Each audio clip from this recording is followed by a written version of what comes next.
Hello students, welcome to my channel. This is Pooja, your math tutor, and in this video we are going to do the sum that you have seen on the thumbnail. So without wasting any time, let's start the question. We have a statement: water in a canal 6 meter wide and 1.5 meter deep is flowing with the speed of 10 kilometre per hour. देखो एक कनाल है जिसकी width भी given है, depth भी given है and length किसके according given है, स्पीड के अकॉर्डिंग। 10 किलोमीटर पर आवर का मतलब है कि एक आवर में 10 किलोमीटर की लेंथ है पानी की, ठीक है।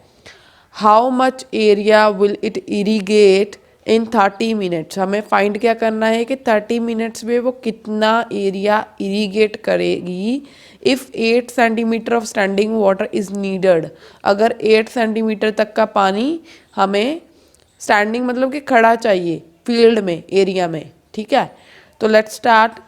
अगर हम एक डायग्रामेटिकली इस क्वेश्चन को समझें तो कनाल किस फॉर्म की है, एक क्यूबॉइडल फॉर्म की है कनाल, बिकॉज उसकी width, depth, length according to time given है। तो एक रफ सा डायग्राम बनाते हैं कनाल का। देखो कुछ इस तरह का कनाल होगी जो रफ सी डायग्राम है, ठीक है, जिसमें लेंथ भी है, कुछ ब्रेथ भी है, हाइट भी है। ब्रेथ और हाइट तो हमें डायरेक्ट गिवन है। विड्थ कितनी है 6 मीटर, हाइट कितनी है, हाइट डेप्थ होगी ना 1.5 मीटर, ठीक है। अब 30 मिनट्स में जितना भी पानी इसमें से फ्लो होगा उससे एक एरिया इरीगेट करना है जिसमें पानी की हाइट कितनी होगी या फिर आप बोल सकते हो डेप्थ कितनी होगी, 8 सेंटीमीटर। तो अगर देखा जाए तो फील्ड भी तो एक क्यूबॉइडल शेप का ही होगा, राइट, जिसमें कुछ एरिया होगा जिसकी लेंथ और ब्रेथ होगी और उसमें स्टैंडिंग वाटर की हाइट कितनी है 8 सेंटीमीटर। तो ये भी तो एक क्यूबॉइडल शेप का होगा। तो फील्ड की एरिया की भी एक रफ सी डायग्राम बनाते हैं। इस तरह का फील्ड होगा कुछ क्यूबॉइडल शेप का और जिसमें स्टैंडिंग वाटर कितना है 8 सेंटीमीटर। आप देखो एक चीज़ को नोटिस करना है यहाँ पर, अगर यहाँ पर सारी मेजरमेंट्स मीटर्स में हैं तो इसकी भी हमें मीटर्स में लिखनी होगी, राइट। यहाँ पर 8 सेंटीमीटर है, इसे हम अगर कन्वर्ट करें मीटर्स में तो कितना आ जाएगा 8/100 meters, because there are 100 centimeters in 1 meter, right. That's why 8 को 100 के साथ डिवाइड करने पे हमारे पास मीटर्स में आ जाएगी स्टैंडिंग वाटर की हाइट। ओके, तो अब यहाँ पर जो मेजरमेंट्स नहीं लिखी है वो लिखते हैं। लेंथ इसके अकॉर्डिंग लिखी जानी है। स्पीड इसकी 10 किलोमीटर पर आवर है। इसका मतलब क्या है कि water flowing through canal in 1 hour 10 kilometer. यहाँ पर आप लेंथ ऑफ वाटर लिख सकते हो, ठीक है, बिकॉज ये किलोमीटर्स में लेंथ है वाटर की कि एक आवर में कितनी लेंथ है वाटर की। हमें फाइंड कितने के लिए करना है 30 मिनट्स के लिए। 30 मिनट्स का मतलब हाफ आवर। तो यहाँ पर हम लिख सकते हैं length of water flowing through canal in half hour और 30 मिनट्स इक्वल्स टू लेंथ भी हाफ हो जाएगी तो 10/2 इक्वल्स टू 5 किलोमीटर। अब हमें बाकी की मेजरमेंट्स मीटर्स में गिवन है तो इसे भी हमें मीटर्स में कन्वर्ट करेंगे। How many meters in 1 kilometer, there are 1000 meters in 1 kilometer. So that's why 5 को मल्टीप्लाई करेंगे 1000 के साथ तो हमारे पास आएगा 5000 मीटर्स। तो यहाँ पर लेंथ कितनी लिखेंगे हम 5000 मीटर्स। ओके, ये 30 मिनट्स की बात चल रही है कि 30 मिनट्स में वाटर की लेंथ कितनी होगी 5000 मीटर। ब्रेथ और हाइट तो सेम ही रहेंगी। अब फील्ड कितना इरीगेट करना है यही हमें फाइंड करना है। How much area will it irrigate, कितना एरिया इरीगेट करेंगे, लेंथ इनटू ब्रेथ, यही होता है एरिया। तो ये एरिया फाइंड करना है 30 मिनट्स में कितना इरीगेट होगा जबकि हमें 8 सेंटीमीटर स्टैंडिंग वाटर चाहिए। ओके, तो देखो यहाँ पर भी कॉमन क्या है, वॉल्यूम कॉमन है।